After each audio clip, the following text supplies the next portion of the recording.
Usap sa atin, tawagin na natin si Binibining Kathy Pina.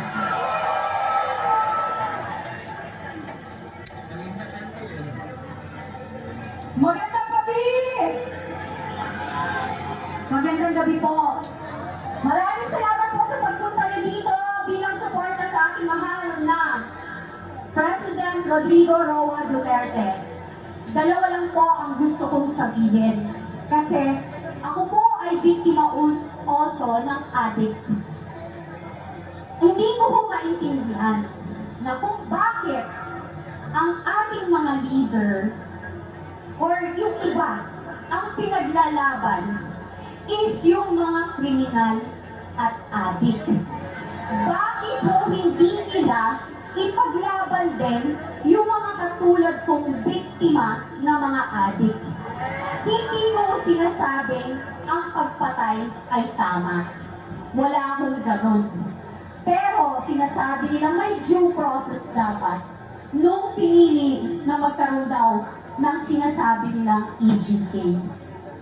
Bakit po?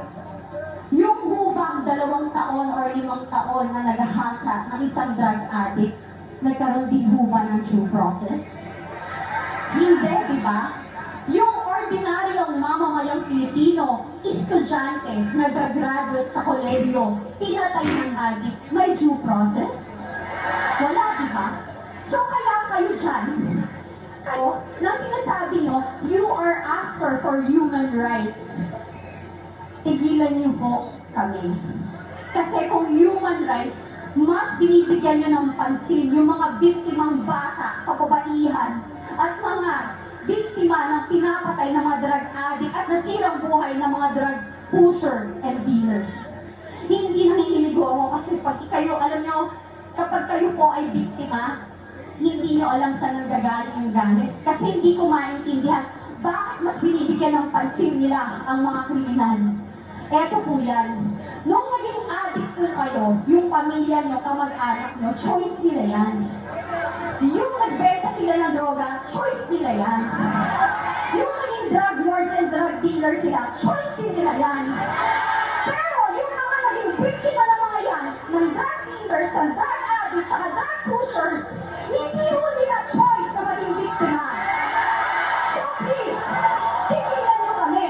If you want pag-usapan natin ng human rights, mas ipaglaban nyo ang 2 taong ginahasa, 5 taong ginahasa, lolang ginahasa. Ang pinatay na walang kamalay-malay, yun ang ipaglaban nyo. Yun ang masakit. Kasi pinaglalaban nyo ang kriminal. Kaya pinaglalaban nyo mga walang kwenta. Sorry, hindi ako. Sorry, not sorry. Kasi napaka-peke. This is not about human rights. This is a political assassination. Kasi kung kampante kayo at talagang confident kayo na ang liderato nyo ay nasa tama at okay, hindi kayo manghihigit ng tao. Alam nyo, ang naaayon na mabuting leader ay hindi magkakos ng gulo. Ang leader na talaga ang malasakit sa mamamayang Pilipino ay hindi nagbibigay ng pasakit. Yun lang po